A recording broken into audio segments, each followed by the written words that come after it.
ইসলামপুর থানার ভাঙ্গাপুল এলাকায় জাতীয় সড়কে ভয়াবহ দুর্ঘটনায় মৃত এক মহিলা, জখম দুই শিশু সহ 4 জন। এই ঘটনায় এলাকায় চাঞ্চল্য ছড়িয়ে পড়ে। মৃত মহিলার নাম বৈষ্ণবী সিং, বয়স 31 বছর, বাড়ি বিহারের পাটনার সম্পতচক এলাকায়। জানা গিয়েছে, শিলিগুড়ি থেকে পাটনা যাওয়ার সময় ইসলামপুর থানার ভাঙ্গাপুল এলাকায় নিয়ন্ত্রণ হারিয়ে দুর্ঘটনার কবলে পড়ে বিলাসবহুল গাড়িটি দ্রুত গতিতে থাকার কারণে এই ঘটনা বলে অনুমান স্থানীয়দের। জখমদের উদ্ধার করে ইসলামপুর মহকুমা হাসপাতালে নিয়ে আসা হলে এক মহিলাকে মৃত বলে ঘোষণা করে কর্তব্যরত চিকিৎসক। আমার কোর্টে কাজ ছিল, হঠাৎ দেখলাম কি ধানতলা ভাঙ্গাপুর নামে একটা জায়গা আছে, সেই জায়গায় অ্যাক্সিডেন্ট। গাড়িতে যারা একজন তো স্পট ডেথ হয়ে গেছে, আর একজনের পাটাতে অনেক ইনজার্ড আছে, ওনাও ডেঞ্জার জোনে আছে। তারপরে একটা ছোট শিশু আছে, তাকে মাথাতে কাটে গেছে, এখানে তাকে উঠায় নিয়ে আসলাম।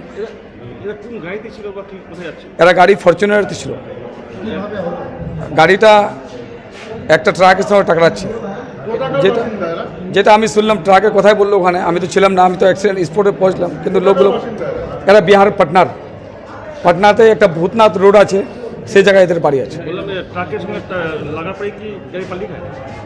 আমি তো সেটা বুঝতে পারি না, আমরা তো পরে গেলাম। কিন্তু হ্যাঁ, আমি ওখানে স্পটে গেলাম, দেখলাম কি এরা একজন স্পট ডেথ হয়ে গেছে, আর একটা শিশু ছোট যার ইনজার্ড আছে, আর একটা যে মেয়েটা ছিল ওদের কাছে, মেয়েটার হাতও ভাঙে গেছে।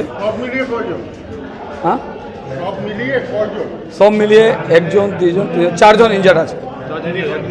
একজন, হ্যাঁ, আমি ওখানে যে শুনলাম কথাগুলো, ড্রাইভারটা বেশি কথাগুলো আপনাকে বলতে পারে। যে ড্রাইভার আছে, ড্রাইভার ঠিকঠাক আছে, ড্রাইভারকে কিছু হয়নি। ড্রাইভারটাই বলতে পারবে যে গাড়ির সঙ্গে হিট হচ্ছে না এমনি অ্যাক্সিডেন্ট হচ্ছে, সেটা আমি বলতে পারবো না।